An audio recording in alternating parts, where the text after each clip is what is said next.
Like, where is everybody? Todd? Oh, Hi. there's Dorothy. Hey, how are you guys? Good. Good.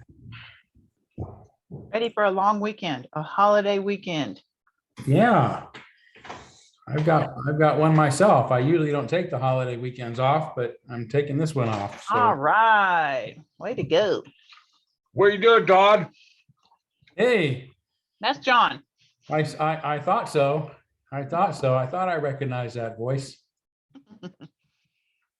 Is he a baritone when he sings too? You know, he does have a really good voice. He just doesn't sing that often. Really? He comes to Okay. church more often and sing. Yeah. All right, John? Yeah. I'm probably just going to catch up on some things this weekend. Oh, good for you. Yeah. So, how about you guys? What are you going to do? Kayaking, I hope. We're headed to Spokane tomorrow. Yeah, we're in Idaho right now, but Spokane tomorrow. Great. Yes. You know, I downloaded a new kayaking app and I went kayaking just the other night. Where'd you go? On the river? No, in my basement. I put my headset on and these beautiful rocky cliffs and some crystal clear river, and I just paddled and I should have been clued in. Kayaking app. Yeah, gotcha. Now I'm on to you kayaking now. app, yeah. It's much safer. Yeah. You don't get wet. Can't turn over, you know. Nope. Hello. Hey, Darrell. I'm gonna put my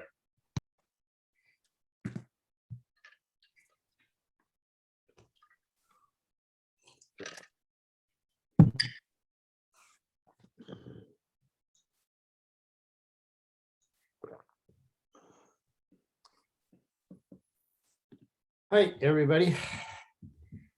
Hey, Tom. Hi, Tom.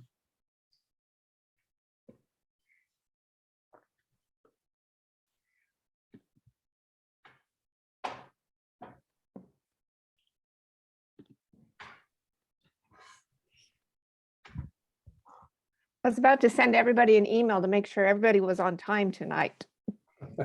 I think we have quite an agenda. And then I said, oh my goodness, it's 6 o'clock.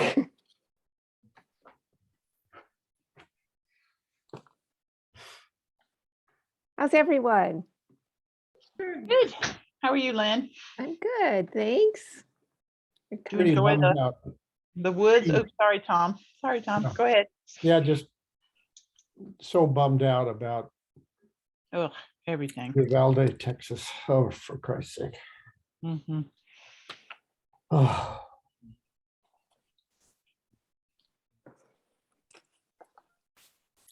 Yeah.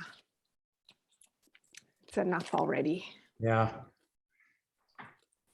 For this to come on the heels of the Supreme Court's, notice of its intentions with abortion, and for these people who are against birth control and sex education and planning for parenthood and against gun control to keep harping about how much they care for the lives of babies.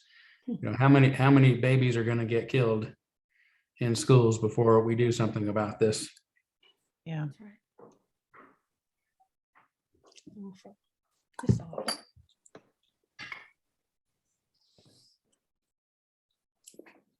Well, let's see. We have, who are we missing? We're missing Catherine. And that's it, Catherine. Catherine.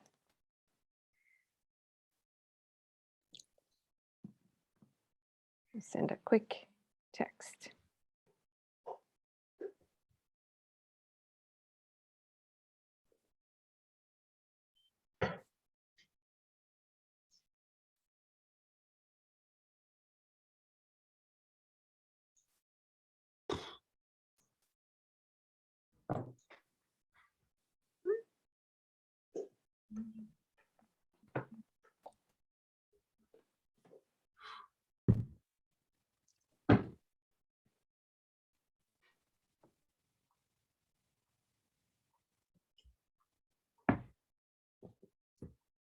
talked to Rebecca a little bit this morning, and she said it was really hard to drop her son off at school today.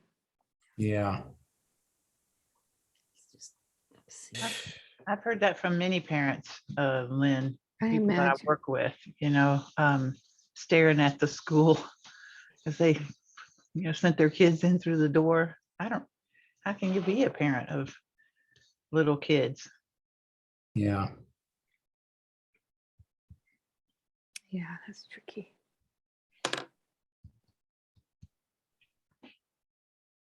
Hi, Ann. Yeah.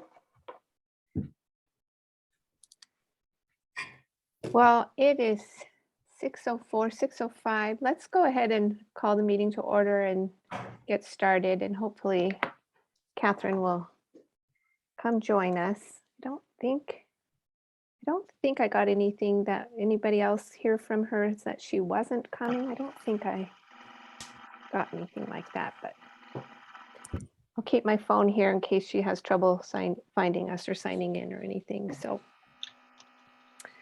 okay, so we've got a bit of quite a few things on our agenda tonight, and I think Candace had something else that she wanted to add or at least discuss. Candace, you want to?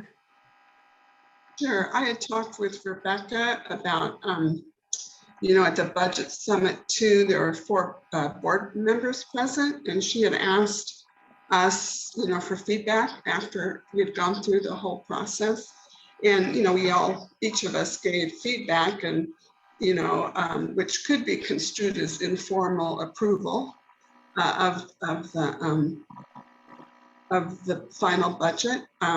But we were talking, and I just wondered whether it would be good to have the board formally approve the budget, since we're ultimately responsible for the budget. So I'm just putting that out there. So I thought we could discuss it.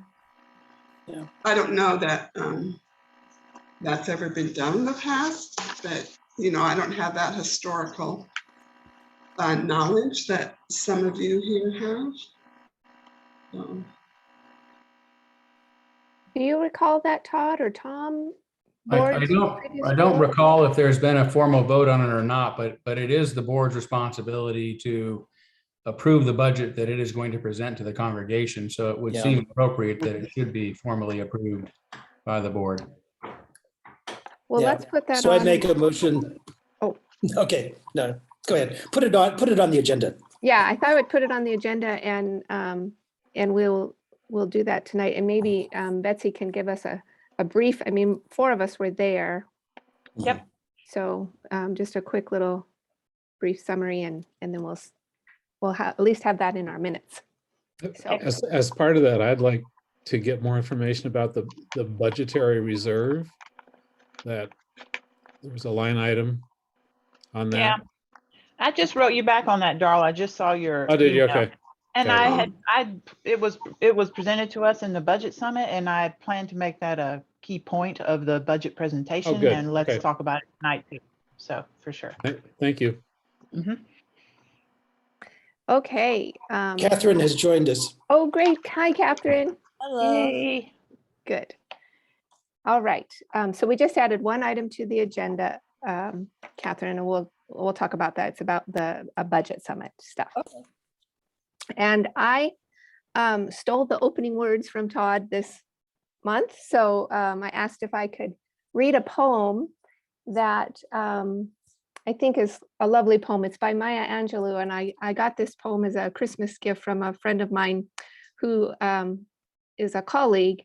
And I used to teach genomics class on Mondays for nursing students, and talk about how we are 99.6% alike at the level of the DNA. And on Fridays, my friend who gave me this poem taught the diversity class and talked about how different we are as individuals and human beings, and how that makes everyone special, sort of.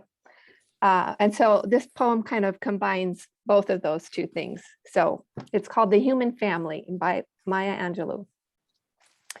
I note the obvious differences in the human family. Some of us are serious, some thrive on comedy. Some declare their lives are lived as true profundity, and others claim they really live the real reality. The variety of our skin tones can confuse, bemuse, delight. Brown and pink and beige and purple, tan and blue and white.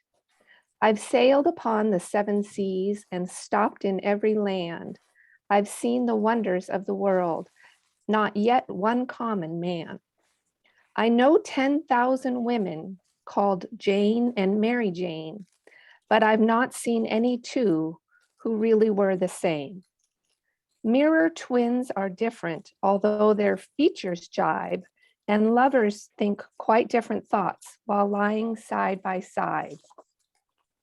We love and lose in China. We weep on England's moors and laugh and moan in Guinea and thrive on Spanish shores. We seek success in Finland, are born and die in Maine. In minor ways we differ, in major we're the same. I note the obvious differences between each sort and type, but we are more alike, my friends, than we are unalike. We are more alike, my friends, than we are unalike. We are more alike, my friends, than we are unalike. Nice. Okay, Very nice poem. Thank isn't that you. nice? I like that poem. Okay, the next thing on our agenda is to amend and approve or approve the minutes from the April 27th board meeting. So do we have any changes? Yeah, Dara? I think there's one change at the very end about General Assembly. It said the business category for voting only, this is for delegates, is less. I think actually if you're only going to be voting in the business part of the meeting, I think there's no charge. Is that correct? That is correct. There's no Okay. charge. Although I have a little update about that too. I learned from Rebecca today too, and it's on our agenda to talk about Okay. tonight too. But yes, you don't have to pay for that. Yeah, Karen. Yeah, in the endowment part of the minutes, just a couple of very minor things. It mentioned that our endowment funds are now in 2 bank accounts, or actually only in one. They're in the First Interstate Bank account, not in the STCU account. And the minutes said that they were in 2 accounts, and they aren't. Okay. And then also we took our money out of the fund in Boston. It was referred to as the UUCF, but it's the UUCEF. It was Unitarian Universalist Common Endowment Fund. So that is the correct acronym, UUCEF. So those are those are the 2 things I noticed. Thank you. Mhm. Anything else? Okay, any questions, Dorothy? You got both of those 2 things? Good, okay. So can we just approve those by consensus then? Yep. Everybody's good with that? Yes. Okay. Yes. Okay, the next thing on the list is the president's report. So, gosh, guys, it's been a bit of a rough couple of weeks, I think. And I wanted to talk about some of this stuff that has occurred and that I've learned from myself. And I'm hoping other board members will share some of their thoughts about this. I do want to just be really transparent and bring up some of the things that have occurred in our congregation since our congregational meeting. And the reason I really want to talk about this, and include it in my president's report, I should probably wait until, first, let me just say in my president's report that we have been planning for the last 3 Mondays our annual meeting. So that's not really new. We've been continuing our Monday evening meetings and meeting with the board and Tom Mosher mostly. And then we have had some visitors. We did have some visitors and a board subgroup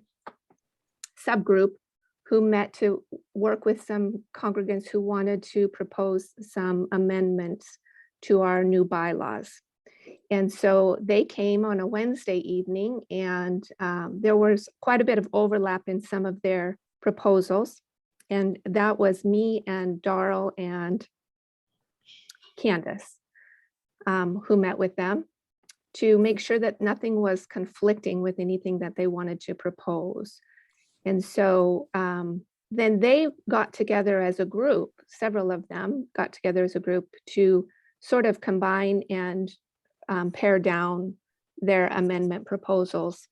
And then they worked quite a bit actually, via email with Tom Mosher to make sure that all their ducks were in a row, which was very helpful, very kind, Tom, for quite a bit of help there. So that's what's been going on really just with the board, mostly for the last 3 weeks. And of course, our annual meeting is June 5th, and we have made our announcement, our first announcement from the pulpit. We'll be doing another one this coming Sunday. Everything is in the sun, and there will be a all congregational email that goes out once all of the documents are prepared and ready from Rebecca. So I believe we are all set. Tom's been working also with Gordon Diddens, who will be our moderator again, which is all lovely. So the issues that I want to talk about and bring up actually are related to an email that was sent out from one of our members to some of our church members and to some of our friends who left our church and have started their own church, as you know, the INUUC members. And I don't want to get into too many great details about that email. It was a little bit disturbing for me. I feel like I have been a bit unprepared for some of the, I don't know, for lack of better word, unkindness that I've seen, and a bit unprepared for the mistrust that has arisen, it feels like. So, but and I don't want to disparage anybody who feels like they need to write an email. That's not what I want to talk about. What I do want to talk about, though, is that when that kind of email goes out and gets circulated and forwarded, it does raise a lot of fear and concerns and questions and mistrust within our members. And I have received several emails from people asking me questions about our bylaws revision. What I've learned is that there is quite a bit of misunderstanding about the way our church runs and the way we do just everyday business, and that most of the things that we did make changes on in our bylaws were there, or we didn't make very many changes in those bylaws. So many of the questions I've been receiving are things like, can Todd use his discretionary fund for running for the UUA presidency, or whatever he wants to do. So that discretionary fund bylaw is not new. And there's quite a bit of confusion about the term chief executive, as if that was new. And so I've clarified for people that that is not a new term in Todd's ministerial agreement. And there seems to be just some concerns about things that have always been this way, that that we made these new bylaws and we made these new changes, and now things are different, which they really aren't. So I guess what I'd like to talk about with the board, I'd like to hear your input. I can, at the annual meeting, I'm certainly happy to read my annual report, but I think people can read that annual report, and I'm wondering if we might be better served to just do a brief discussion or a report on some of the, just to kind of bring concerns down a little bit. I'd just like to hear some of your thoughts about that from other board members, because I know you have all seen that email also, and probably some of the responses that came about from that.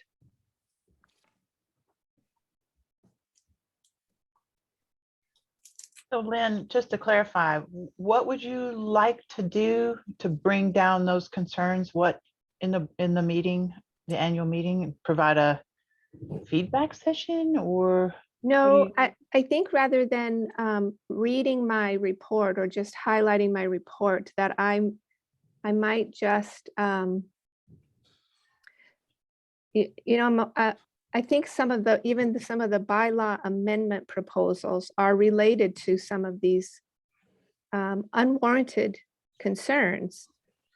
I mean, maybe that's not the best word, unwarranted, but because they are what they are. But it just became very clear to me in email exchanges from a few people that these amendments were written, some of them were written for concerns that are just not real, or not really an understanding of how some of the teams work. And so I was wondering if maybe I shouldn't just give a bit of I don't know what I'm trying to ward off some misinformation. Yeah. It's already out there. I'm trying to clear up some of the misinformation. Right. You want to put you want to acknowledge where these amendments may have come from, and perhaps, this is how you'd have to say it, I suppose, right? Perhaps clear up some misunderstandings about how teams work, or whatever it is that the amendments are trying to address. Is that what you're proposing? That sounds much clearer than I just said. So to acknowledge that might be where some of these are coming from, that's based on some misinformation. Right. And so that's what you mean when you say tamp down the concern, is to first acknowledge the concern. Yes. And from your perspective as president, this is where you think the misunderstanding may be. And I'm going to use my time as the president to, again, since the bylaws are such an important part of our work, I'm going to try to describe some of the things that we know or that we've put together about how our teams operate. Maybe that will help. That's what you're thinking to do, something like that. Yes. Like which teams? Oh, operations team, obviously, ops team, right? Ops team, Yeah. and maybe even just the board. Right. As far as the ministerial agreement, writing the ministerial agreement, I'd like to actually talk specifically about the I don't know what it's called. I think it's, I call it the preamble or the intention part of the ministerial agreement, which is all based on trust and mutual respect and mutual trust, really. But there's not a lot of new things in that document. Certainly not the term chief executive. Yeah. That's not new. That is not new, but yeah. I think from my perspective, one of the issues is, and it's misunderstood, how much power the minister has. And I think a couple things need to be made clear. First, that the discretionary fund is audited by the bookkeeper. The second is that the ops team deals with day-to-day operations of the church, doesn't set any policy, doesn't say what other teams can or can't do. And for the most part, comes to agreements on those mundane things that need to occur.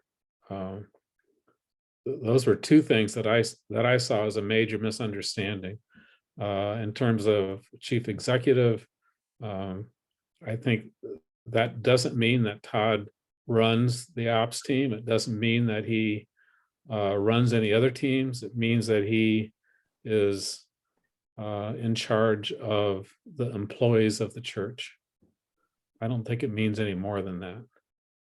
Well, I think it does, Darrell. Okay. Not a lot more, but I do think the operations fall under my purview. Yep. Just as they would in any organization that has a chief executive. That's why the history, and a lot of people have forgotten it. When I first came here, the operations team did operate by vote, including employees voting. And there was one employee in particular who didn't like having a supervisor who used that as an opportunity to undermine what I was trying to achieve as the minister of this congregation. I went to the board and I said, I can't have employees who outvote me if I'm going to be the supervisor, if I'm going to be the boss. So either we take that out of my contract, which I can live with, or we remove this voting thing, because the history of the ops team is that it was basically a staff meeting. But when Richard Earhart was here, there were some who did not trust him. And so they put church members on that team to monitor the decisions that were going to be made. And they called it the management team, right? Because staff should come together and have staff meetings and make decisions about the operations of the church. The fact that we've been including church members in those conversations for a number of years has actually been helpful, and it's worked pretty well. But as soon as you turn it into a voting situation, then I would consider that it is a breach of my contract, that I'm no longer the acting CEO because I don't have any authority to make any decisions. So for example, when Susan Vernig came to the operations team for the third or fourth time that year, asking for thousands of dollars for purposes that were not budgeted, and especially to hire an attorney to get rid of the minister, I finally drew a line and said, no, the congregation has spoken pretty loudly about this. We're not going to okay funding your attorney. That was my executive decision. And I feel that I had an absolute right to make that. I don't usually, in fact, that's probably the only time in 11 years I've made such a decision where I just said no. But we're talking about the business that we have been called to do, the business that we have been hired to do. And that includes operations. I mean, for me, if it continues to be a problem, I would rather just get rid of the operations team and let the staff do what they're hired to do. There are already policies and there are bylaws in place that create the parameters around which we are supposed to do our jobs, the jobs that we've been entrusted to do, and the jobs that we are responsible for doing. And therefore, we should be able to assume that we have the authority to make the decisions to carry out those responsibilities. And that's the problem we run into. We're being expected to have the responsibilities to do things, but not the authority. So I would say that I do have, as the executive, the authority to make certain decisions around the operations of the church, including worship services, as part of my contract. So I think it does extend beyond just, having authority over the staff. I think too, the thing that's really hard for people to understand, some people to understand, is that the church cannot, I mean, I suppose it could be run by volunteers, but we did hire somebody to run the church. And I think it's a great idea to have volunteers on the ops team. But volunteers they're constantly in flux. They serve, of course, like we all are, but people leave sometimes, people change their minds sometimes people can come and cannot come to a meeting. Sometimes they're learning their new role, and it takes some time, but we've got some consistency with hired people. And so to have, to have a certain set number of volunteers, I just think it's becoming something a little bit more confusing for people to just to use this term power instead of where does the buck stop? And the buck has to stop with the chief executive, or we don't need one. And we can just become a completely all volunteer organization, which is really scary to me because it's hard to get really, consistent volunteers all the time. Tom. I think I'm kind of one that likes to drop back and look at the big picture. The big picture here is that for well over a decade, almost a decade and a half now, we have been a policy governance church. Mhm. And that involves a policy-making body and a operations function, and they're separate from each other.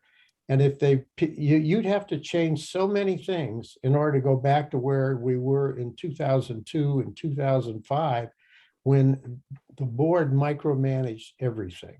And it was in fact a larger board at that time because they had to have more people to micromanage everything. So one of the fundamental things I think you need to remind the congregation of, because I'm sure that they don't know, or many of them, or have lost sight of it, is that we're a policy governance operation in which demands and requires somebody to be in charge of day-to-day operations. To me, it's that simple. Betsy? I thought that I appreciate what Tom said. I think that's a really, really good point that about policy governance, and that we've not so much that it would be difficult to change, but just to remind folks of a former organizational structure we may have had that was ineffective, which is why we adopted policy governance, which is why we have delegated to a hired staff. And I think that what Todd said is very resonant to anybody that's been an employee about responsibility and authority, because many of us have been in a position where we were given responsibility and not the authority. And that's a really tough spot to be in. And that's exactly what we're kind of suggesting if you're having an ops team that can overrule, or volunteers who can overrule or vote down hired staff and professionals.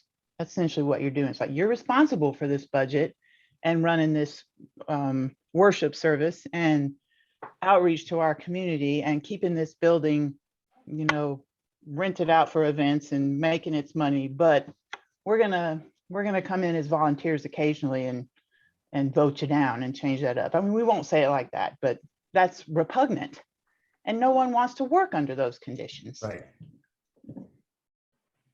I think that's an important point. Because I wouldn't, I just could. It's crazy enough having to fight this same argument for 11 years. It's not everybody, but it's always present. The operations team is running the church. Todd's running the operations team and rules the church with an iron fist. I don't even know where it comes from. I actually stepped away from the leadership of the operations team years ago, once we finally hired a competent operations manager and changed it from management team to operations team. It's now our operations manager who runs those. She consults me, before the agenda, and we talk about things, but for the most part, I say very little in those meetings. Yeah. Because I don't need to, because we have a competent operations manager who knows more about the building and what it needs and what the what the operations of the church are about. So, as long as she's discussed those with me in advance, then I usually yield to her wisdom. That So, was really awesome. yeah, Darrell? I just have a point of clarification for Todd. Mhm. 'Cause one of the things that was in the email was that the minister has influence over all the other teams and basically can tell them what to do or what not to do. I just wanted to check with you to see. I don't think that's the case, but could you Right. confirm that for me? Yeah, thank you for checking. And no, I mean, I would challenge whoever wrote that to find a single team where I have influenced or bullied them into anything. I mean, I'm a very hands-off person. If anything, I should be criticized for not being involved more in what teams are doing and what my staff is doing, but I don't. I believe in coordinating our efforts, not controlling them. So, So but maybe no, that needs to I be- don't. I don't get involved in the decisions of other teams. Maybe that needs to be made clear too, Lynn. Okay, That issue may have come up from the number of committees or teams that you're ex officio on. But ex officio, simply means that you are there to contribute as need be, but it doesn't carry any role of authority with it. Right. Exactly. Yeah. So one of the things that we know will be forthcoming is an amendment to the bylaws along this. And I've said this before, but what I hear when I hear this discussion is I hear a discussion which is being conducted on two different levels and people talking past one another. And the one level, and I've heard this given as examples, is like, are we going to, repave the parking lot? Or are we going to repair the lights? I mean, these are kind of very, very mundane bread and butter issues and so on.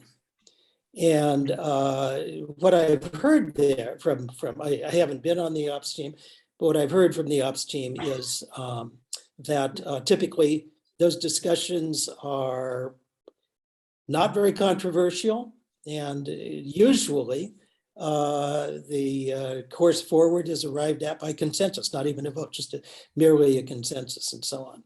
So that's one level. And I think that the people that are offering this particular amendment that we're looking at are thinking at that level. And I'm saying this because I'm trying to make sure that we have clarity about what it is we're talking about. We don't know how the vote's going to go. We don't know how the discussion is going to go. But with Craig, for example, who quit after one of our meetings, and he said this in previous meetings, is that if there is one person, Todd, for example, who is a member of the operations team, and B, the chief executive officer, and that if you can't reach consensus, then Todd decides. Now, by definition, if Todd decides that consensus is not to be reached, he's in a position to make sure that it's not reached. And Exactly. So that's true. Yeah. Yeah. Yes. That's So true. Yes. And so Craig's point was that why have an operations team in that circumstance? Now, I don't agree with Craig's point, but I'm presenting the argument that, as I understand it from his position, is that why would you have an ops team if there's just one person who's going to make the decision anyway? It's like it's a decision that Todd agrees with. Or if it isn't a decision that Todd agrees with, if it's a decision that he contrives to be in the position to be the one who decides that issue. Because if we don't have a team, then I have to figure it all out myself and make the decision. Precisely. Yeah. That's why I do not agree with Craig's position. But I'm saying that the motive force behind it, to my mind, my understanding, the motive force behind this amendment is that sort of situation in that sort of at that sort of level. The other level is the level that we're talking about, which is really an extraordinary circumstance. And frankly, I mean, we don't have it in our bylaws right now, but I think that it should be handled in a different way. That was an extraordinary sort of situation where a large sum of money was being requested in in a very unusual way. And I did, you know, I don't think the ops team should have been involved in that. I think that that was like an attempt to do an end run. But in any Yeah. case, you know, there's going to be a discussion with the congregation involved, and the points that I made, I expect to be points that will come up. Betsy? So, Dick, when you say, well, at the very beginning of your discussion, you used your hands and sorry, I don't have on my camera. Like we're talking at two different levels, talking past each other. So how do we not talk past each other and get this point across, get some point across? Yeah. So, or some misinformation cleared up or whatever. I hear you about explaining Craig's point. I understand it. And Todd's, of course, that, people work better in a team. That's why we need a team. But we still need decisions. It's so simple. But, there's this kind of mistrust. I think there should. So anyway, so how do we do it, Dick? To my mind, the answer is something that we don't have in place. Okay, so it would need to be put in place, and we don't have an amendment to put into place. But it would be something which makes a distinction between day-to-day normal operations kinds of topics and decisions, all falling within the purview of the operations team as understood and within the budget of that's been given to the ops team for its own purposes. And then on the other hand, some other mechanism for unusually large requests that come about, and you fall into a different kind of category. And they already do. I mean, we already have systems in place Yeah, to prevent those kind of expenditures. Yeah. Yeah, I thought we did. We spent expenditure time. limits, and we have, a budget that prohibits us from going beyond that budget. So there's all sorts of systems in place to prevent us from the operations team from just deciding, hey, let's take an extra 20,000 and spend it on this. I think that's my. Okay, so if that is the case, then there shouldn't be a problem with this particular amendment because it's looking at the day-to-day bread and butter issues only. What you just said, Todd, as I understood it, is we already have mechanisms that remove at this point the issue, those issues like, came up when Susan Vernick came with a request, for money to retain a lawyer. Well, yeah, we do, but she, I will say that year, they came up with two other requests that were going to be $5,000 or $6,000. One was to fund delegates to go to the General Assembly, which hadn't been budgeted. The other was to fund. Oh gosh, what was it? To fund $6,000 for that healthy congregations assessment that was coming, and then on top of that to come back and ask for another $5,000 or $6,000 for an attorney. Right. And the operations team, was able to be creative to help them with those issues. Some of it came from my discretionary fund. Some of it came from some leftover money in a fund as far as getting people to the General Assembly. And then we sort of thought, well, we can, we'll talk to Rick Davis, who contacted the UUA because, he'd worked with that team and they knocked it down a few thousand for us. And then we were able to commit to the rest. I can't remember what funds we were going to use to do it. And fortunately, they never charged us, which they did such a shitty job. They probably were too embarrassed to charge us. But, we had to creatively figure out how we were going to pay for it. And it wasn't like we gave them the $12,000, but we had to figure out a way to help. And that's kind of what the operations team is in a position to do. So I think, I think we better get going and move on a little bit from this one piece, but I think what's super clear to me is that we have some educating to do. I mean, this is all actually relatively new for me as a board member and a board president, learning all of this stuff too. So I can imagine it's new, and these were not new members who contacted me. These are longtime members, people who have been church members longer than I have, who asked and raised some of these concerns in my email exchanges. So I think what we have is some definite educating to do, and I don't want to do it all at this annual meeting by any stretch, but I wonder if it might not be maybe in our future goals as a board to just be saying, let's invite the social justice team to come just fill us in so we are all educated and we can better respond to people and talk to people, or let's just invite this such and such team or another team or whatever. And to be more, I mean, I just was really unprepared for this level of mistrust and misinformation, just to have it be circulating, and people making and spending quite a bit of their time making amendments and proposals and having other conversations and about circulating misinformation. So with your permission, and it sounds like you all do think it's a good idea for me to spend at least a little bit of my president's report time at the annual meeting, briefly talking about some of these things as we go into the rest of the meeting. I got a thumbs up from Betsy and a thumbs up from Candace. Okay. Yeah, Okay. I think your presentations are thoughtful and they're informative and they're respectful. And so I think you will do a good job of identifying what things would be useful to address.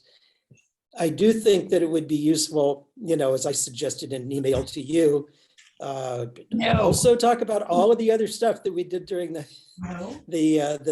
period of time. So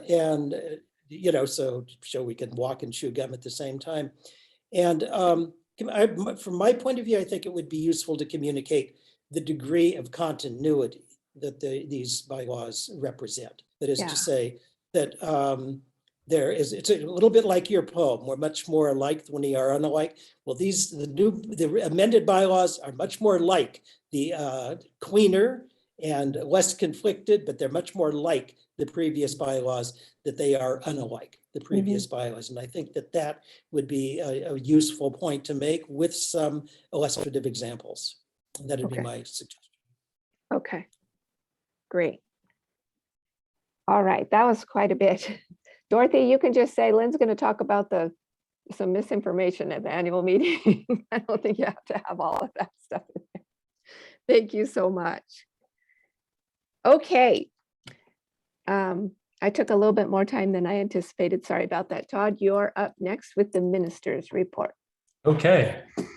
Well, first of all, I will have to start by saying that as frustrated as I can get by some of the misunderstandings, if not misinformation, that is spread, and even disappointed by some of those I find are spreading it.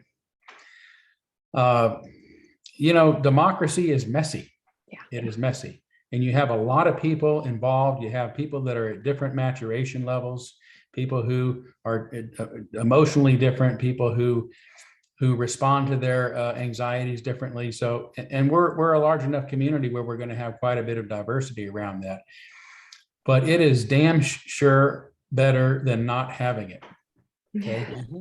And so what I want to talk to you about right now is what's happening with the Unitarian Universalist Association and me. And it really helps me appreciate that we're willing to have the difficulties that we have in order to truly have a democratic system, even if some people don't think it is. As you know, about 3 weeks ago, I let the congregation know that I was planning to seek petitions to try to get on the ballot to run for UUA president in 2023. that was not a declaration of my campaign. It was just saying, I'm going to try. It's going to be really hard.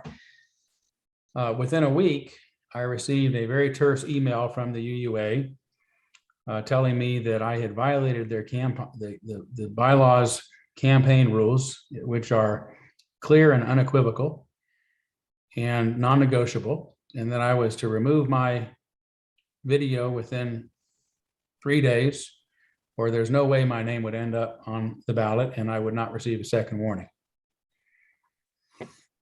So in good faith, I took the video down, but wrote them back saying this is not true. I only let the congregation know I'm going to be seeking petitions to possibly get on the campaign, and that the bylaws clearly delineate between the petitioning process and the campaign process.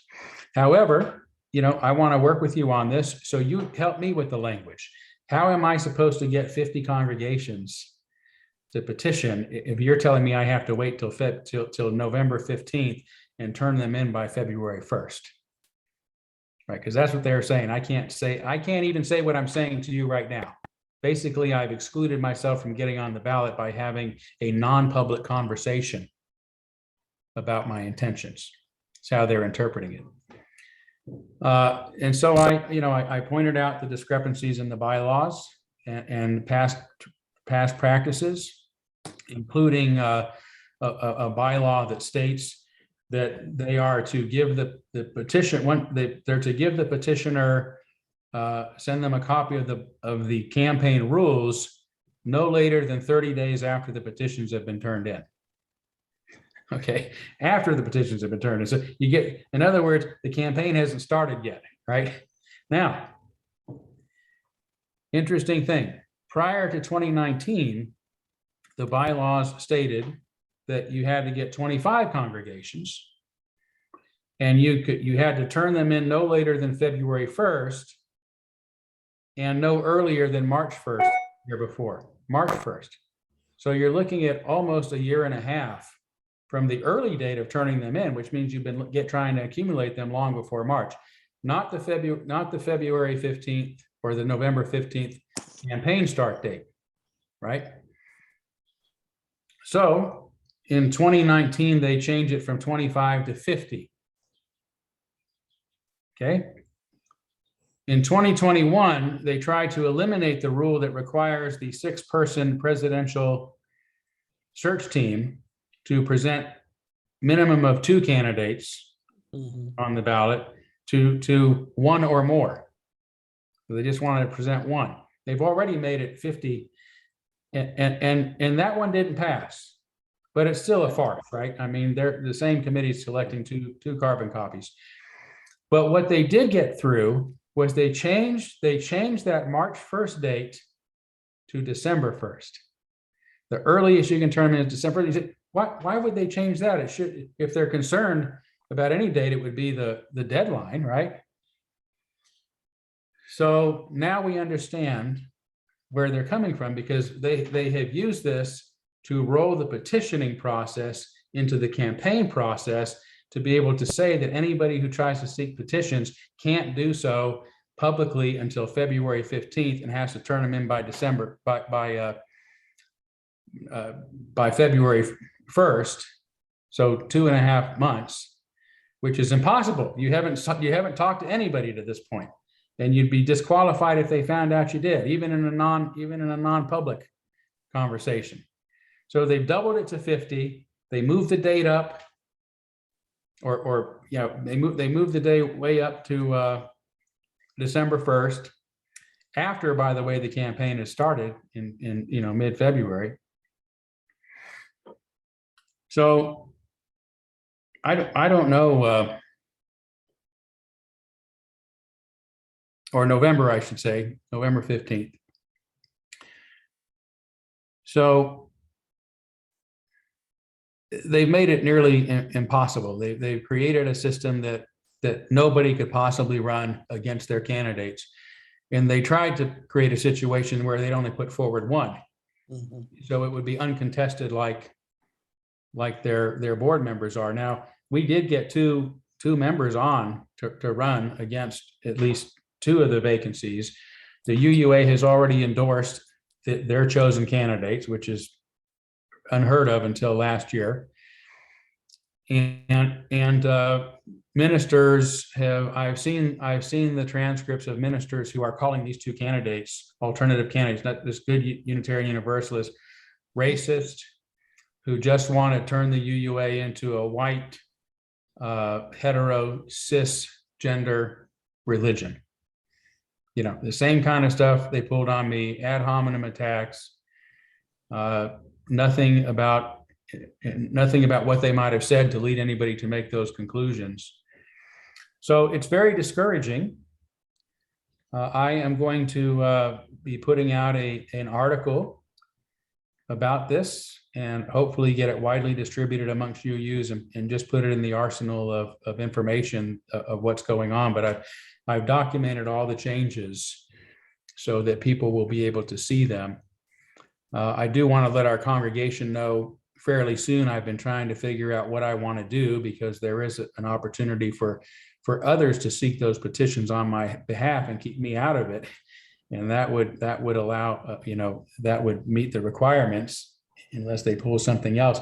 But I just can't do that, man. I can't wait until November 15th to say something about what's going on. This is unbelievable. And anybody who continues to, claim that Todd Eckloff is out there on a limb, or he's uncooperative, or he's, if we don't turn this around by 2023, which is going to be another 6 years of their chosen pope, it won't be over until 2029. And by then, the liberal religion will be dead in America. So, obviously I'm upset about it. I'm concerned about it. I'm grieving it. And I'm in shock that this has happened to our religion. So I'm gonna give it one last push and see what happens here. But I think we're coming to the end. And Todd, they have not responded to your plea for what should I do? Tell me what to do. No, they did respond the day after my deadline. And what they responded with was an edict, right? The UUA secretary said, oh, we realize others might have the same questions. Well, my questions were, why did you change it from 25 to 50? How could this possibly be fair? What about this regulation about 30 days after the petitions are turned in? What about the precedent of petitioning being a separate process? What about the fact that the bylaws have no rules about petitioning procedures? They didn't answer any of those. He said, I've created a memo and I posted online for everyone to see. And it basically says in a single line, petitioning is part of the campaign process, rule blah, blah, blah, gives the UUA secretary the authority to answer questions, questions in the bylaws. And therefore this is what I've decided. No explanation as to why he decided that, his reasons for it, how it fits into the questions that I didn't address a single question. It's an edict. They've announced an edict. They put it online, and to them, it's as good as a bylaw. Wow. It's a situation looking for a good lawsuit and a lawyer. Yeah, I wish I had the money in a lawyer, because I would do it. Boy. Wow. All right. Well, I'm ready to walk away. Well, the thing to think about there is they've also set precedent now for anybody who walks away. They're going to send us a cease and desist letter claiming that we no longer have the right to call ourselves Unitarian Universalists, or to use the chalice, or to have the 7 principles, which, by the way, you should know this too. Coming up in 2022, they're going to request that the delegates pass the right for the board to completely rewrite the bylaws under the auspices that those bylaws were written a long time ago for a different age, and they no longer work for us. Particularly, they want to rewrite Article number 2, in which they've stated they want to get away from principles and talk about values. So rather than the 8th principle, which probably isn't going to pass, which would supersede the 7 principles, they want to get rid of the principles now, because you cannot be an authoritarian religion and respect the worth and dignity of every person, the free and responsible search for truth and meaning, or democracy in our churches and in the world at large. Wow. Wow. Yeah. So having delegates there is going to be important this year. Where will your How are they going to article get come rid of from? that? Yeah, right. Yeah. Where will your article be? How will this article that you're writing, Todd, how will people get that?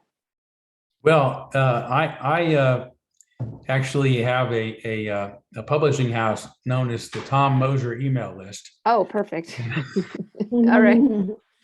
So no, I will send it to our congregation and to Tom and to his list, and it actually invites people to share it with others. So and I'm going to be writing a series of these because I want people to know about what's going on with the malignant shift from a liberal religion to what they're calling a covenantal religion, which is baseless, and then one on the eighth principle itself. So there's a lot of issues that I want to discuss in the continuing Gadfly Chronicles, which is what these series of essays will be. So I want them to go out the old-fashioned way and to be emailed to people. I don't want to build a website or have a blog. I think then you have to draw traffic to it. I want people who are interested to distribute it and get it out that way. And my name is well enough known among dissenters that it'll spread, I think, pretty favorably.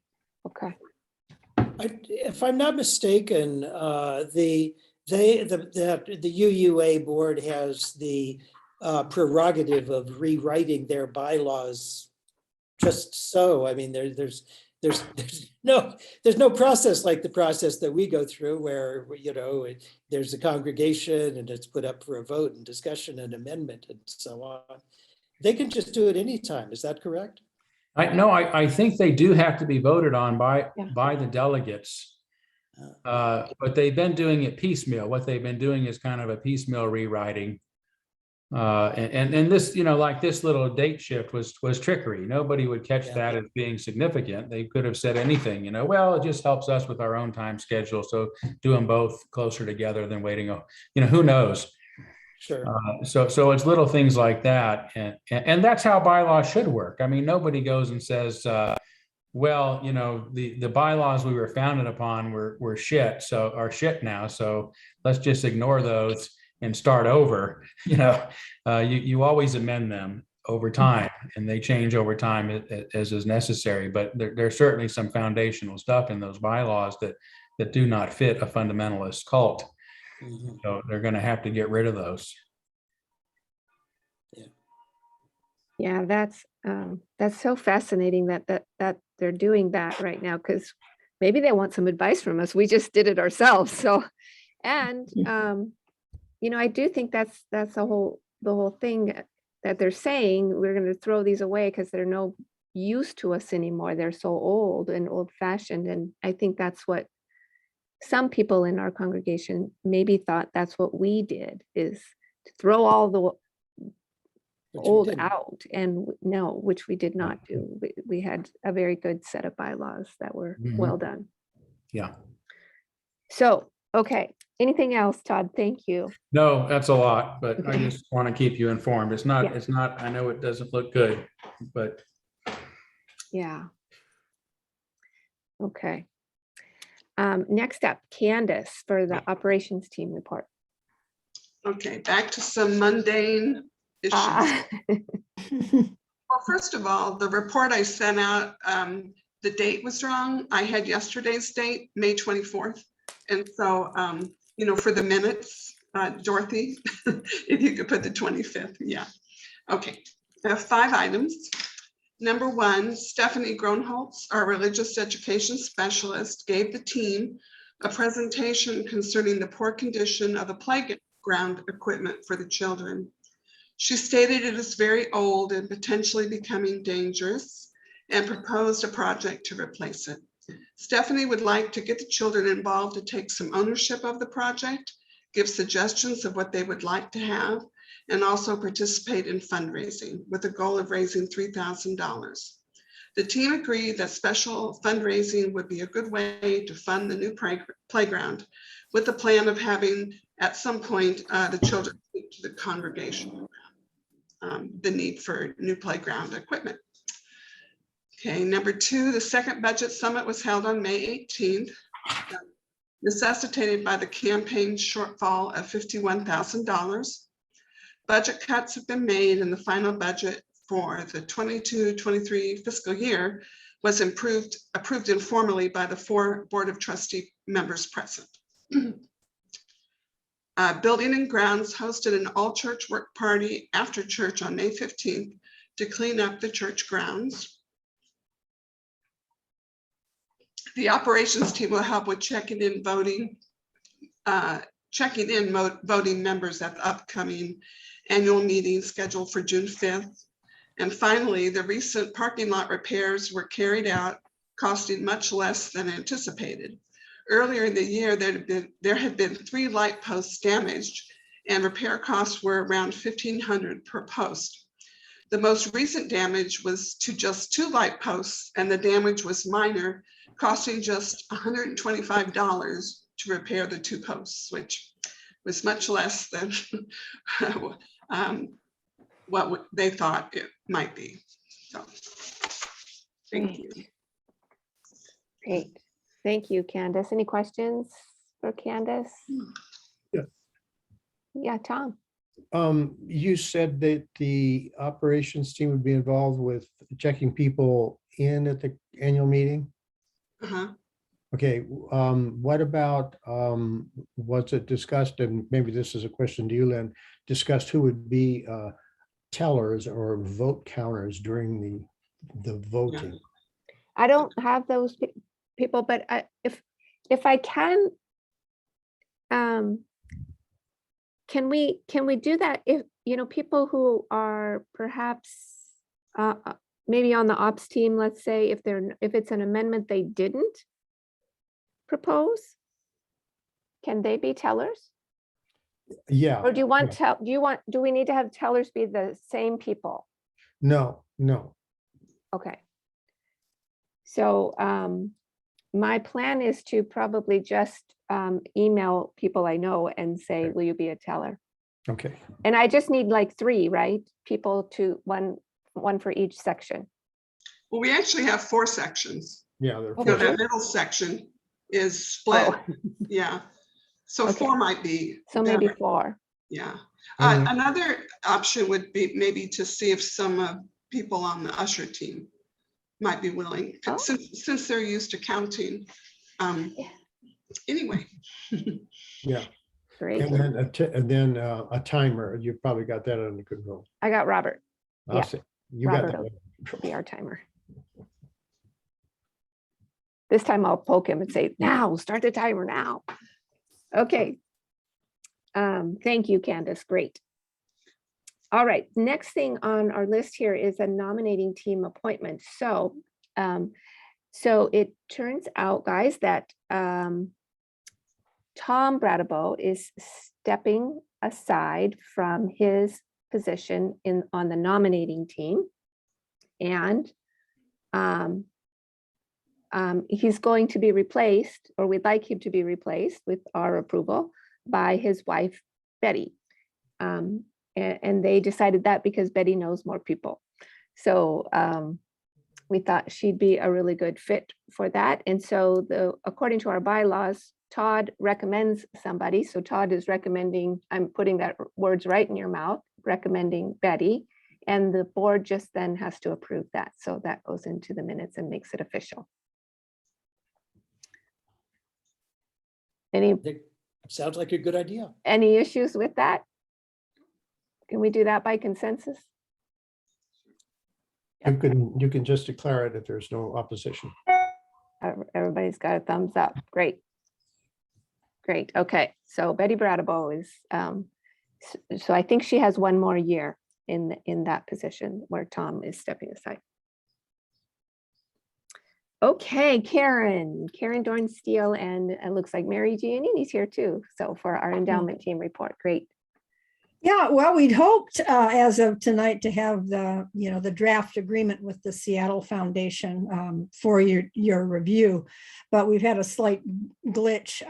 The person we were working with earlier at the foundation left a couple of months ago, and her supervisor took over within the foundation, examining our situation. But her whole family got COVID and she stayed home to take care of them, and she got COVID. So she just got back to the office in the last 2 days, and we're, unless Mary has breaking news for you, I think that we don't have it yet is the short version. So when we do get it, we'll review it ourselves, and then, get it to you to review also. We've also, Mary can talk more about this, but we've entered into a contract with a tax attorney here in town, Bill Etter, to vet the agreement when we all approve it, to make sure that there are no tax or other issues that we should be concerned about. So Mary, go ahead. You're muted. You're muted. We can't hear you. I don't have much to add as of right now. We still haven't heard from the person at the Seattle Foundation that is reviewing the document, but I'm hoping that it will come tomorrow, because she knows that we have an endowment team meeting tomorrow afternoon, and that we really, really want to have something to present. The attorney that we engaged is an attorney that I used to work with. His name is Bill Etter, and he is a tax attorney. And I think it's important to have someone with a tax background to review this document, aside from the obvious implications, just generally with regard to our money. The foundation concept is such that it does have tax implications for organizations. And I just want to be sure that we're doing the right thing. So his fee is a little bit high, but we're hoping that he won't have to spend very much time on it, because it is something that's very familiar to him. And we'll get him the agreement as soon as we get it from Seattle Foundation. How do we pay for his fees, Mary? Karen? Yeah, the endowment team, we're going to discuss this more tomorrow, but we think we can pay it out of the endowment. I mean, we have all of our money sitting in a bank account now in Spokane, Right. Including the money for all of next year's allocation to the church, because we won't be able to draw we won't be able to draw quarterly this year, because we have to keep our money in the Seattle Foundation for a year before we can get another distribution. So that's where we are right now. So we are, unless you have some other ideas, we're planning to take his fee out of the current endowment funds that we hold here in Spokane. Got it. Any questions, guys? I think it's a good idea to get advice from a tax attorney to make sure that we don't have tax consequences on this.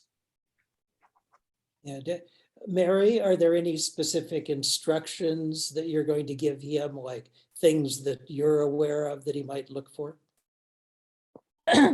Well, I'm not terrifically aware of the tax implications, so I'm going to have to depend on him. I'll direct him to look for our specific concerns, which is our ability to take the money out if we're not happy with the process of distribution and the kind of input that we're hoping that we're going to have in terms of our investments. Thanks. They're a big endowment fund. They're 4 times bigger than the Unitarian fund. They've got over $1 billion in assets, much of them invested in the fund that we would be part of. And we've of course looked at their past performance, and of course the market's going nuts right now in a bad way, going down. But we have our money in a bank account, so we're not losing any money right now, even though the market, We're not losing it right now, right? Good time. Probably not making a lot right now. no, not a lot, not zero actually. Well, great. Thank you. I know this is such a long process and so complicated, and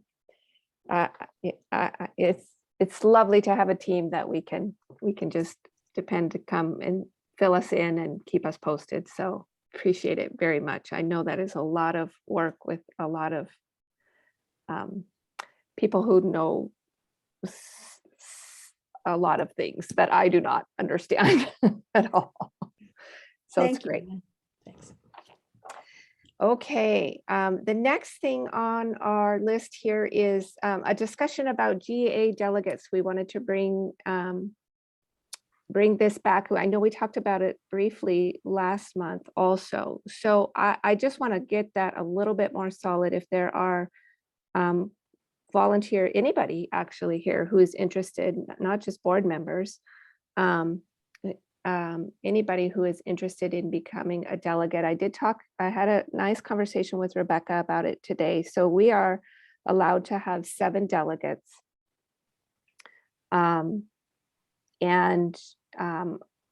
don't know if anybody from our church is planning on attending in-person GA. I believe she told me it's a little over $500, $575 or something. Maybe it's closer to $600 to go in person. If you want to attend the GA virtually, I believe it's $250 to register. But if you want to be a voting delegate, you can attend just the business meeting at the, I think it's on this, I don't know what day that is. I'm going to have to find that out to be certain. But it's at the end of June, and you can attend that business meeting and vote as as a delegate for free. Although this year, for the first time ever, the UUA is asking for a $100 donation if you are just planning on attending the business meeting, which Rebecca suggests that we do not. I mean, you're certainly welcome to if you want to, but she's suggesting that we don't need to do that. There is no reason that you should have to pay or donate to be a voting delegate. So, and that's a brand new thing this year.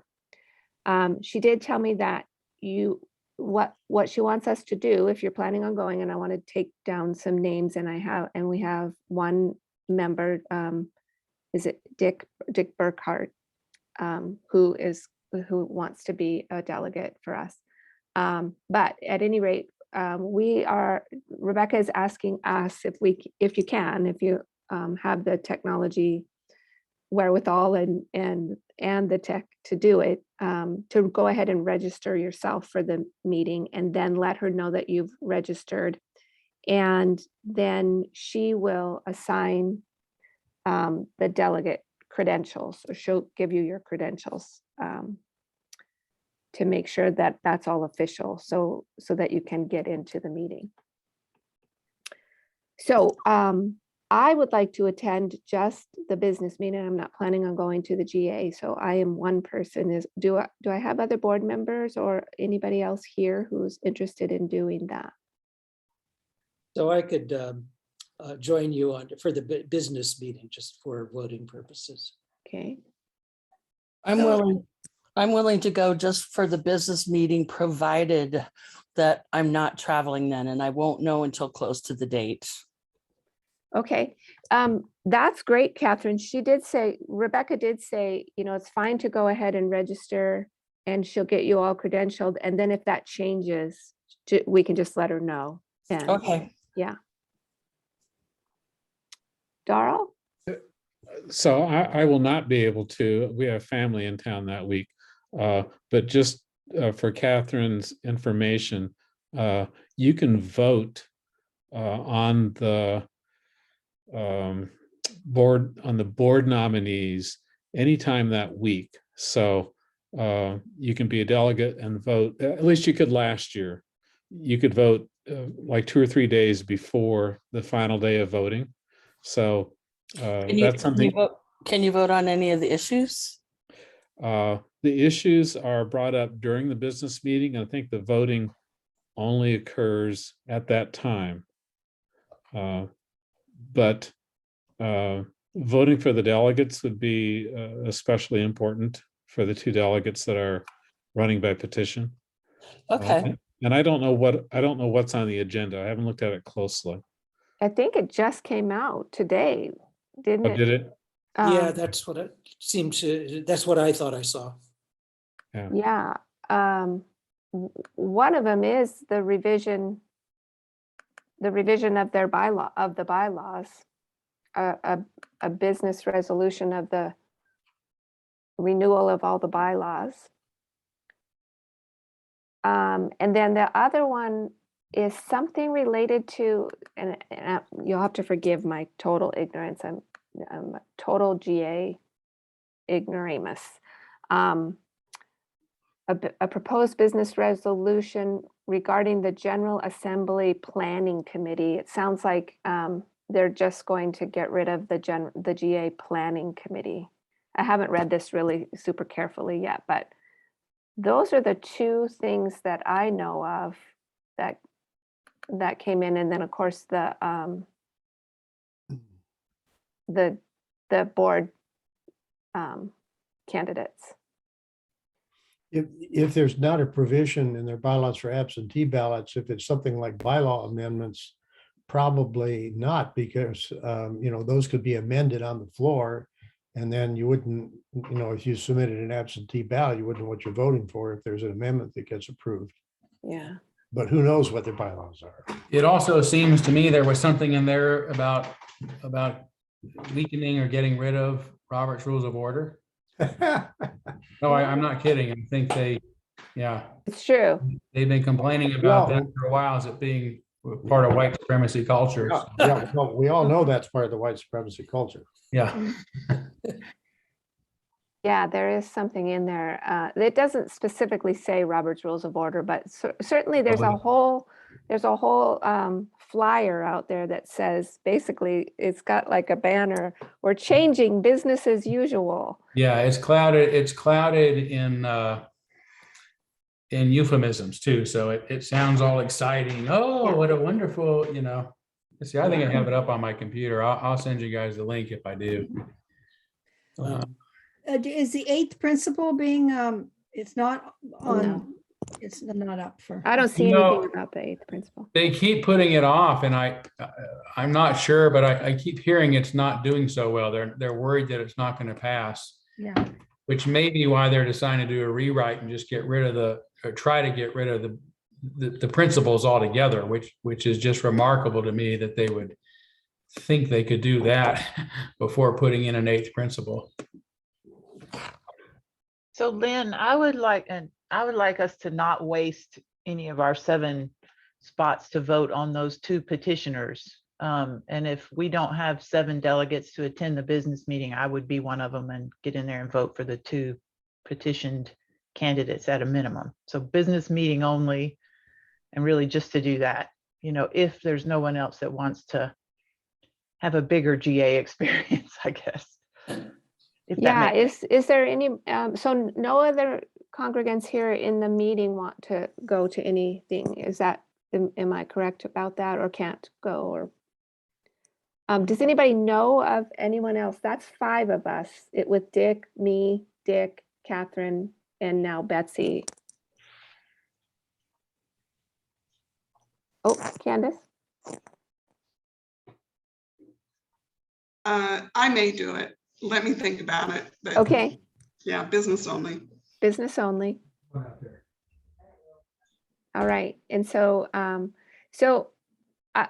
wondering, should I put together some sort of a meeting and call us all together? Is that what you did last year, Dick? Yeah, I think it would be useful, and particularly, I think it would be useful to include Dick Burkhart, because I think that developing relationships with him would be kind of mutually beneficial. He seems like an interesting guy, thoughtful and effective, and I would like to, sort of add some stitches in the that kind of knitting relationship.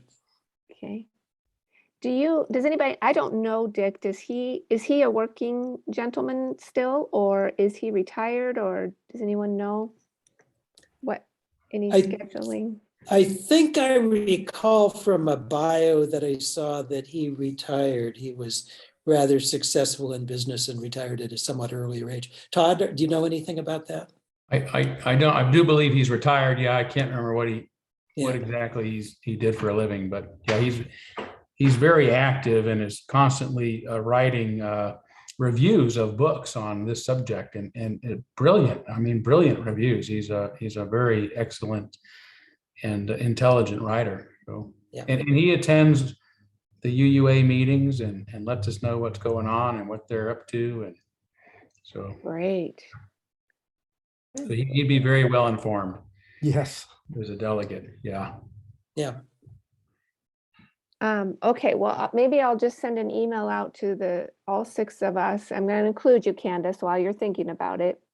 And then I'll see if I can't rustle up one more. We need one more person. So if anybody, I mean, if you're just having conversations about it out there, send somebody my way. If 'cause we do want to use that. We do want to use our 7 delegates for sure. I think that's a good idea. Yeah. Want to weigh in? Yeah. I will not be, I could be a delegate. Apparently I'm still counted, but I really am considering myself banned from the GA until I'm invited back. So I don't want to do that at this point, but I will also be letting the congregation know soon of the demonstration that we're going to be doing. So I don't know if anybody here wants to or plans to attend, but we really want the 2 big demonstrations to be the Wednesday night when the banner parade happens on the 22nd, and then the following morning when GA delegate or GA attendees are first going into the convention center. And then we're going to ask for volunteers, at least 4 volunteers to sort of table throughout the General Assembly, have different volunteers. But we want to have at least 2 big demonstrations, maybe even another demonstration or even an alternate religious service out on the streets on the final Sunday. Do you have a parade permit and all that kind of stuff? Are you going to get into any kind We're working on that with some of a couple of the ministers that are over in that area. So yeah, they're actually working with security at the convention center, and apparently there's free speech zones that they have to let us use. And it's the Oregon Convention Center. I guess it's somewhat of a public institution, so they have to make way for demonstrators. And what is your demonstration, Todd? Well, the bigger demonstration is going to be just a lot of signage that will be out there, sort of just holding signs on the streets that'll say things like, freedom, reason, and tolerance, or don't dismantle our religion, or keep the 7 principles. We need not think alike to love alike. These sort of common things that represent our values. So we're having some of those made up. We're going to try to give away some of our books, just for free to people that might be interested. And then we'll table during the rest of it to try to give out flyers and brochures and buttons, and some buttons that might say some of the same stuff. So. Great. Will you be tabling Yeah. inside the convention or we're not sure about that yet. So we will if we can. There are free speech zones, and we're not sure if those are exclusively out in the entrance or if they are included in the foyer. But Craig Morrow, one of the ministers over there, is looking into that for us. So we may be able to be inside. The big thing is we want to have people that are designated to pull out their cameras and take video of any harassment, and that we don't harass back. So Nice. Yeah. Will you have any copies of the Gadfly papers? I will have some of those there, and I hope that we can get a big crowd. We're pitching this to the news media as, for the first time in its 60-year history, America's most liberal religion will be met with protest from it within its own ranks. So hopefully we'll get some attention and further get the word out. Great. Great. All right. Last thoughts on GA. So I will put together something, Dick, and or all of you, and we'll have a meeting in the next maybe, probably after, is it okay if it's after the annual meeting? Sure. Yeah, Yeah, no, Okay. no rush.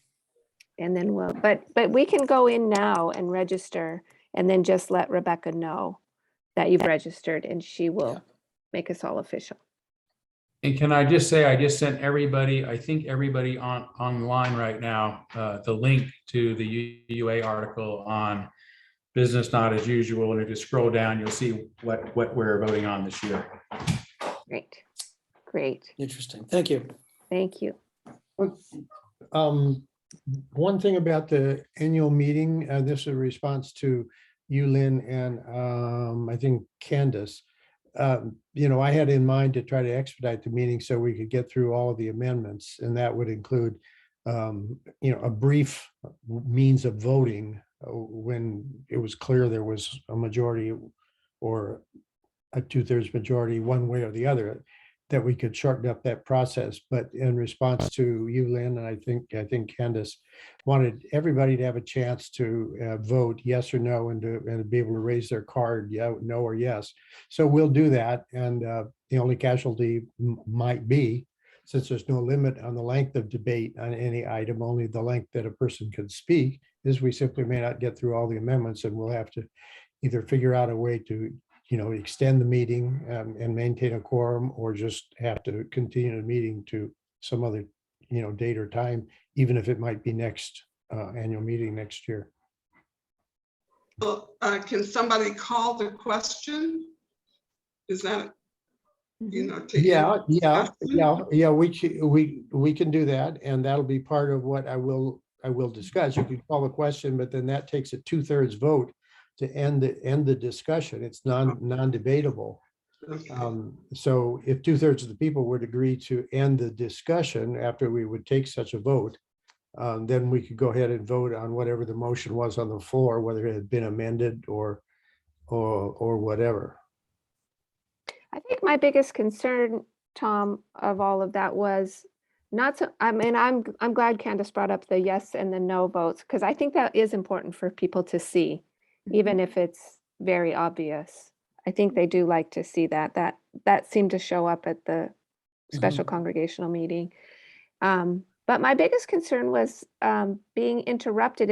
If somebody's at the microphone and we are giving them 2 minutes, if their only purpose to go to the microphone is to say, I am for this amendment or I am against this amendment, and that's all they want to say, that's fine. Yeah. But I don't think they should be told that's all they can say. If we're giving them 2 minutes, they should have their 2 minutes. And I personally want to hear why somebody wants to support or not support. What I had originally said may have been misunderstood. It is acceptable unless you adopt a special rule to prohibit it, but we can simply say that we go ahead and let everybody speak, is when the testimony becomes repetitive and the same points are being made over and over again. The moderator typically, unless there's a rule against it, can say, well, that point has been made before. Do you have anything additional to add? Got it. See, that's where I was trying. That's where Got I was it. trying to go. Okay. But that puts a big burden on the moderator. So, I guess we'll give everybody their 2 minutes, even if they're repeating something that somebody said just before them. Yeah. Well, that would be when it might be a organic time to call the question, Yeah. because it would be obvious to everyone that we are circling the drain, Yeah. And I'll explain, you can't just shout out, I call the question. You have to be recognized by the moderator, which means if there's a long line of people, you're going to be standing in line, or else between people, you could say that, but I'll explain that. We'll just make the best of whatever happens, I guess. So Tom, I just wanted to clarify again, that for an amendment to pass, it requires 2/3 of the members present. So even though we're taking the yes votes and the no votes, if there are some people that aren't voting, it's possible that the yay votes versus the nay votes would be more than 2/3. But if there are some people that are not voting, it may still not reach the threshold. So I just want to make sure that everybody understands that in the congregation. Yeah, well, I'll be saying, and, you know, I'll even give an example, you know, if there's 100 present, then in order for it to pass, it'll take 67 votes. Okay. Okay, thank you. As an example. So it's the number present, not the number present and voting, which is a distinction we had to make in the last congregation meeting because there were two sets of rules there. Right. Right. When will congregation be able to see any proposed bylaws amendments? I think they're in the sun. Now, Oh, are they there should be a already? link. There should be a link to them. Yeah. Okay, I haven't seen them yet, but. If not, then it's coming out, then that's might be one of the documents that's coming out in the email when all of the documents are put together from Rebecca. Boy, yeah, I hope they're in there because you know, the amendments should be out there. We had the synopsis of the amendments in the notice, but So that's in there for sure, because that's yeah. in the notice. And the synopsis is pretty complete, although somebody pointed out that the synopsis doesn't say 4 weeks before the amendments have to be submitted 4 weeks before the congregational meeting in question. But the bylaw amendment says that. Right. From the board's bylaw amendment. Yeah, so there are 5 of them and we will go in that order. That's correct? Yeah, the board's one receives the most important, and then the group that put together the other 4 amendments assured me that that's the priority that they agreed upon. Okay. That's good to know. Now, the thing that I've got also a little bit of concern is how are we going to do the minutes for this meeting? Because we need to have some pretty good detail. You know, the motions need to be in the minutes, and if we break down into a vote count, we need to have the vote count. And I understand from you, Dorothy, that you're not going to be there, that you could work from a recording. So is anybody going to record the meeting? Is this meeting's not recorded, is it? I don't think so. It usually has been. It has been? So I think we stream it and record it, is it? Because it's pretty customary that the secretary can go back and watch it to review what's said to correct the minutes. But I think Todd streams it on the. Well, records on the somebody live needs to do that. I can unofficially record it on my, on my iPhone, and I did record the special meeting, and I think it was legible if anybody wanted to go back, but it's not very official. So. Are there any objections to streaming it or to recording it on the stream? It was recorded last year. Was it on the stream? I'm Because it not wasn't. sure. It must I'm have not been because sure it wasn't what. Zoom. It was recorded because that's how I took the minutes last year. Well, then let's just do that again. Yeah, Perfect. but I was thinking, let's just do it again. That's perfect. Okay. So do I just check with Rebecca about that, or? Yeah, just check with Rebecca to make sure that Okay. Todd knows that we'll want him to do that and set it. You do have to, I think you do have to set up any time that isn't regularly scheduled for us to stream. We want to set it up so that it doesn't cut off or something. Yeah, And does that mean anybody could watch if they wanted to? Yeah. Good. and right, and there is that issue of it cutting out after a certain amount of time that we bumped up against. Yeah, that's really a problem of poor planning, right? Not really poor planning, but if, you know, we can usually count on having, I think it's 2 hours scheduled for our service, right? And so Todd usually starts at 15 minutes before, just to make sure everything's working. So we lose 15 minutes. So if you have one like Finley Campbell who went over an hour and 45 minutes, then you cut out. So that's kind of, we don't expect that to happen, but he's from a different church style. So you go all day until the minister's done talking. That's just the way it goes. Well, let me understand this. If we start things, give me an example of time. The meeting's supposed to start at 12:30. When would you start the recording and when would we run out of time?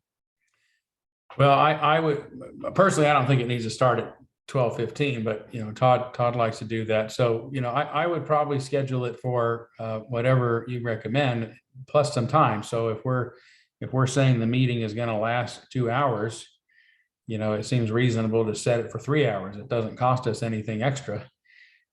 If you think it's going to go over 3 hours, hope to God not, but then we would want to schedule it for more than that. So.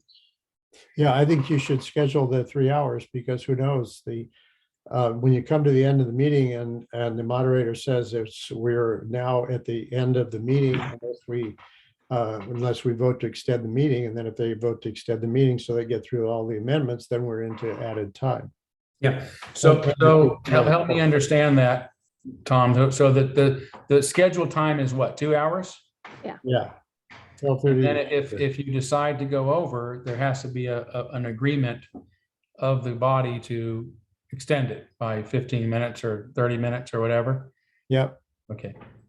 And there has to be another quorum check too, right? Yeah, we have to maintain a quorum check for each of the votes that would occur after that. And the other thing is to set up the microphones. Ideally, if we have 2 mics, one on the left and one on the right, then we could ask the positive comments to be on one side and negative on the other, because the moderator should alternate back and forth between positive and negative. We don't have to do that. We could make that work somehow with one. I think we had 2 at the special congregational meeting. Actually, we only had one, I think. Did we? No, we had 2. Did you have 2? Yeah. Okay. Yeah, that would be ideal. And I think that's I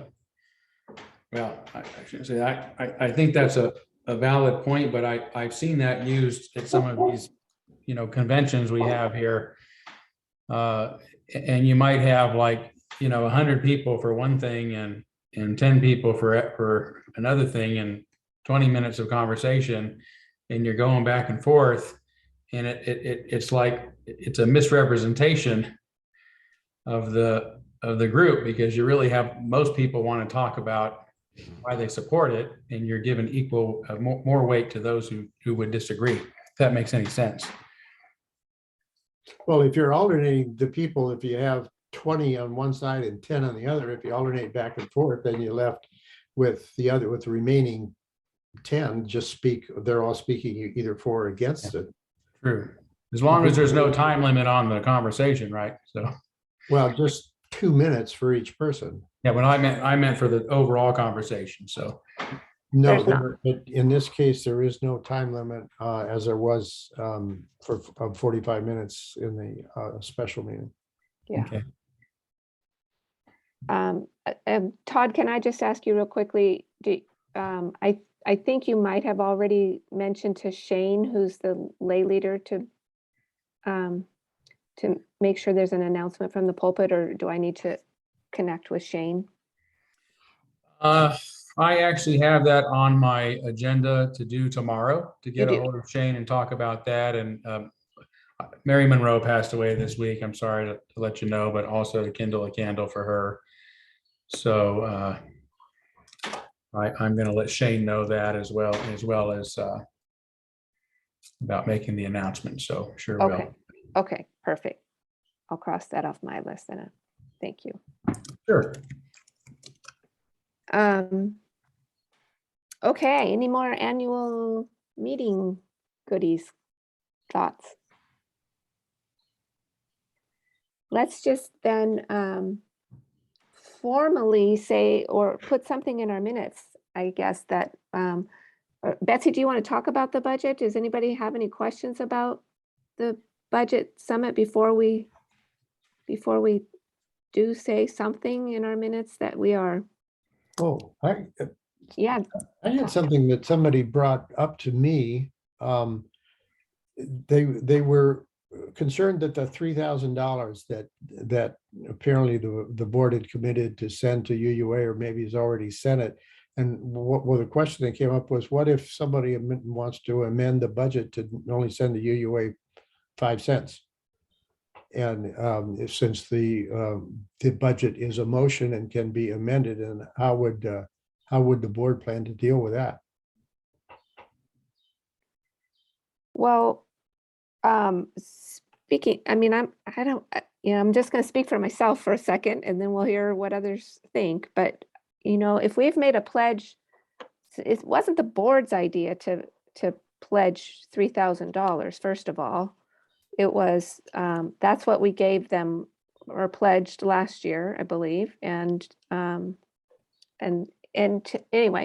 at any rate, to me, a pledge is a pledge. And I don't personally believe in using a pledge as a weapon to say, I'm going to drop my pledge because I don't like you.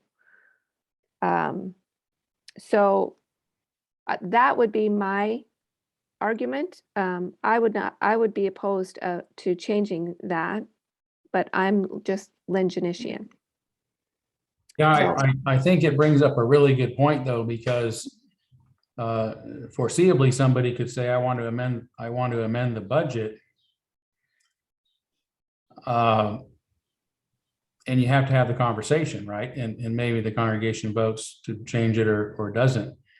But you get into quite a big to do if people start doing line item discussions on which items in the budget they want to change and which they don't. So I don't know if there's any guidance around that, Tom, or as far as being able to say,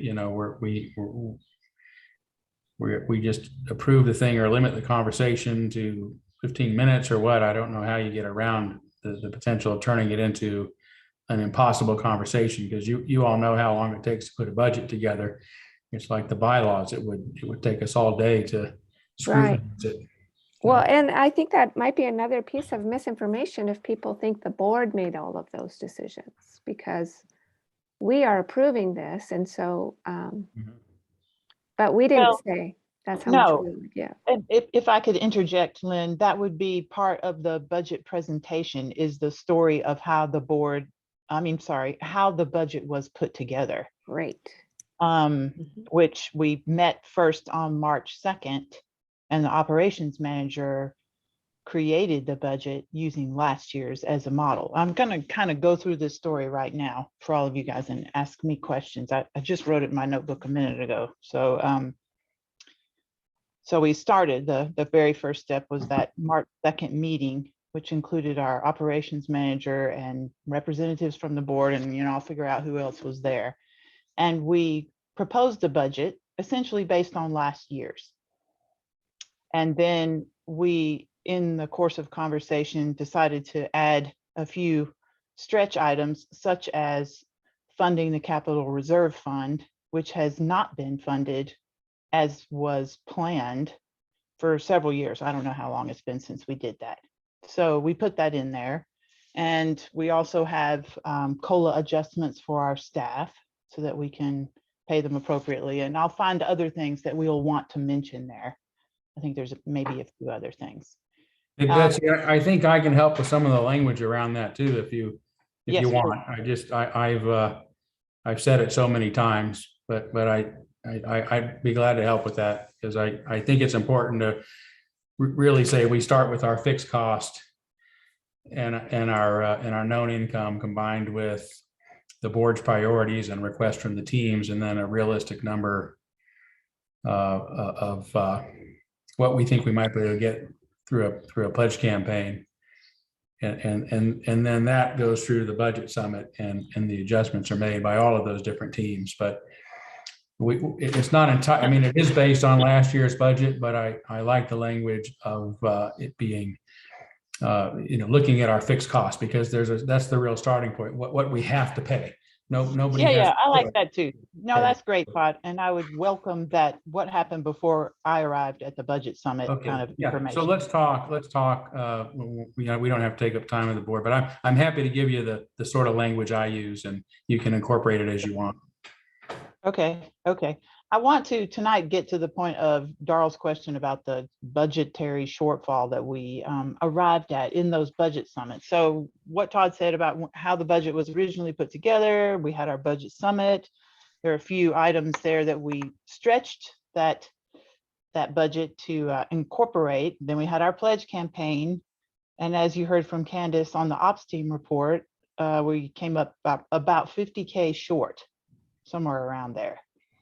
And so then we reconvened for Budget Summit 2, and there were a couple of options. One was to make some cuts, and that was done. And most of those cuts were done based on, folks, Lynn, Todd, that were there. Tom, I think you were there too. Those cuts were made based on our actual expenses. So we looked at things where we didn't really need. We had anticipated spending money last year that we didn't spend. So we kind of adjusted downward our anticipated spend for next year based on those actuals in a few instances. And we can look at those, like Deb's training expenses or something like that. Mhm. But the big, and that got us about 20K of the 50K addressed, the 50K gap. And then the remainder actually came from our profit that we had last year. Of course, we're a not-for-profit organization, so we can't have a profit. But this is money that we had left over for a few reasons. COVID being the primary one, in that we haven't had the expenses in our, that we haven't had the expenses of running the building and janitorial, et cetera, that we anticipated because of not using our facilities the same. So just lower expenses. And there was just a little bit left over from our PPP loan. So that came up to the $25,000 budgetary shortfall, contingency reserve, whatever it's called, that we have, that brings us to balances our budget, even with our extra asks.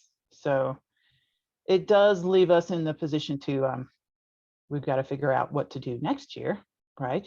So we were not going to have PPP loans next year, and presumably our expenses will rise as we resume meeting and using our building, and events are booked there, et cetera, et cetera. So potentially a challenge for next year. So that's what that budgetary shortfall thing is, Darrell, if that answers your question. Thank you. Hopefully. Thank you. Sure. Did I get that right, Lynn? Is that your memory, Todd? Yes. Very good.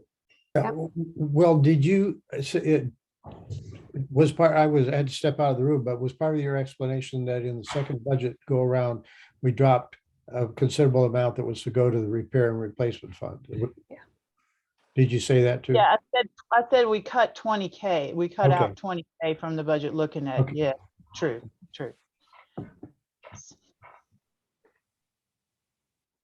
Great. So, so Tom, can you help me here?